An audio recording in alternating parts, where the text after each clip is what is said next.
Hi, welcome to Storytime. A lot of people always ask, what can I do to help my kids read? And my first and most important answer is always just read with your kids.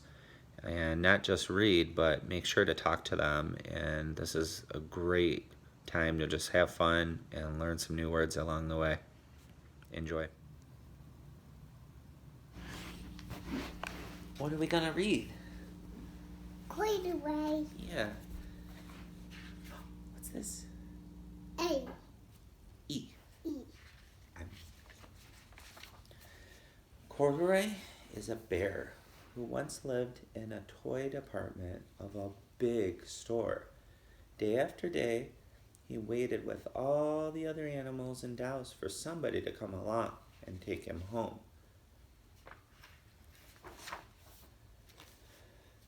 The store was always filled with shoppers buying all sorts of things, but no one ever seemed to want a small bear in green overalls. Then one morning, a little girl stopped and looked straight into Corduroy's bright eyes. "Oh, Mommy," she said, "look, there's the very bear that I've always wanted." "Not today, dear," her mother sighed. "I've spent too much already. Besides, he doesn't look new.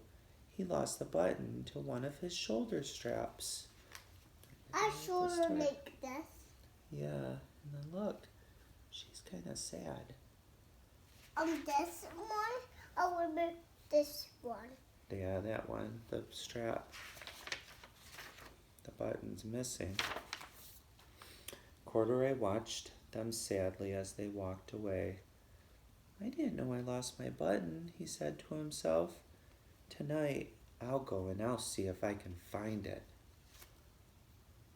I'm watching now.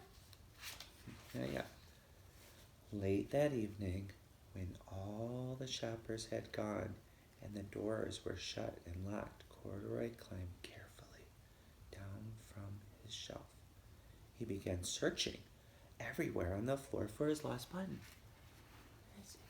Where is it? Is it there? No? Is it it there? in here? No, Is it it's not in here? anywhere. Where could it be? Okay. Suddenly, he felt the floor moving under him. Quite by accident, he had stepped onto an escalator and up he went. Could this be a mountain? He wondered. "I think I've always wanted to climb a mountain." Is that a mountain? Yeah. That's not a mountain. That's an escalator. You've been on one of those before, haven't you? No. Yeah. At the mall. At Briarwood, we went on one. Gotta be careful on those. He stepped off the escalator as he reached the next floor, and there before his eyes, the most amazing sight. Tables and chairs and lamps and sofas. Rows and rows of beds.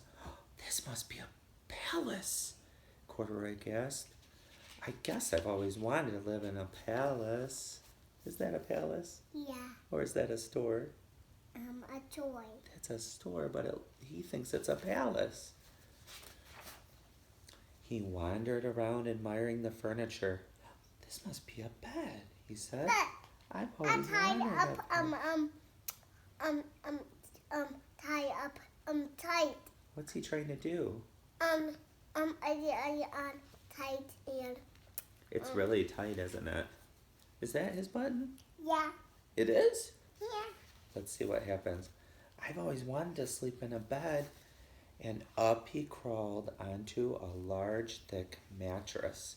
All at once he saw something small and round. "Why, here's my button," he cried. And he tried to pick it up, but like all the other buttons on the mattress, tight. it was tied down tight. So he's pulling it. He can't get it. It's tight. And pop. Oh, he yanked and he pulled with both paws until pop! Off came the button, and off the mattress Corduroy toppled. Bang! Into a tall floor lamp. Over it fell with a crash. Oh, it head hurt. Yeah, I think he's hurt. That was a loud sound. Corduroy didn't know it, but someone else was awake in the store.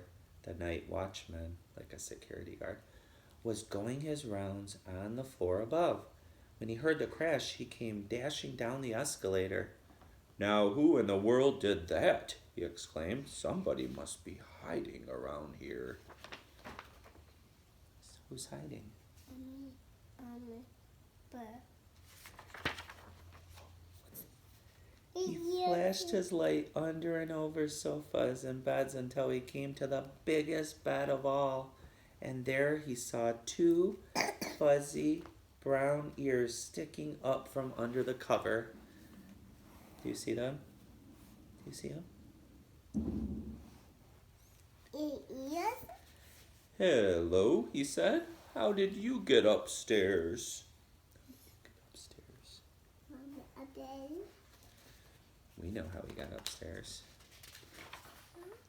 The watchman tucked Corduroy under his arm and he carried him down the escalator.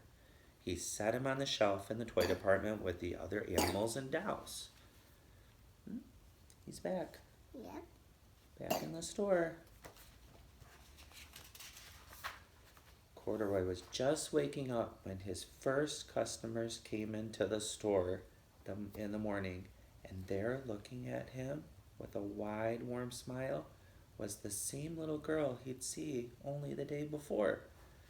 "I'm Lisa," she said, "and you're going to be my very own bear. Last night I counted what I've saved in my piggy bank, and my mother said I could bring you home." Let's see outside. I must see this side. A blue, a same. It's the same, different, but same character. So look at, is she gonna buy it? Is she gonna buy Corduroy? Trying this. Oh yeah, let's put here. Oh, look. "Shall I put him in a box for you?" the sales lady asked. "Oh, no, thank you," Lisa answered, and she carried Corduroy home in her arms.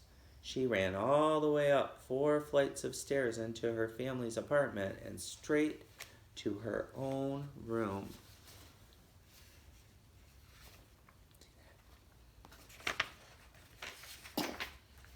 Corduroy blinked. Can you blink? Blink. Do you remember what blinking is? Watch me. A button. No, blink. Like this. Blinked. A blink. Yeah, he's blinking, and there was a chair and a chest of drawers, and alongside the girl-sized bed stood a little bed just the right size for him. The room was small, nothing like that enormous palace in the department store. "This must be home," he said. "I know I've always wanted a home." Lisa sat down with Corduroy on her lap and began to sew a button on his overalls. "I like the way you are," she said, "but you'll be more comfortable with your shoulder strap fastened." I like this and blink. Isn't that nice? I blink like this. Yeah, he was blinking like he couldn't believe his eyes. He was like, "Oh my gosh, this is so cool." He likes A it. baby bed and from a bird. Yeah, it's his own bed. "You must be a friend," said Corduroy. "I've always wanted a friend." "Me too," said Lisa, and gave him a big hug. Now I'll watch a show. Alright, a few things about the video that you just watched. Now she's only 3 years old, so I kept it very short. As they get older, you can talk longer, you can have deeper talks to connect or understand the big idea. Why I was reading too, make sure you try to act out words. It'll help them remember them much better. And then let them interrupt you, as long as it has to do with the story. Interruptions are good. All teachable moments. Oh, and then after we were done, you heard her say she wanted to watch the show. She's talking about the video. I just wanted you to know that. I didn't bribe her to watch a TV show afterward. She was talking about wanting to watch the show. And it was interesting because afterwards she had the book and she was following along with it as we watched it together. So just have fun, and I hope this video helps.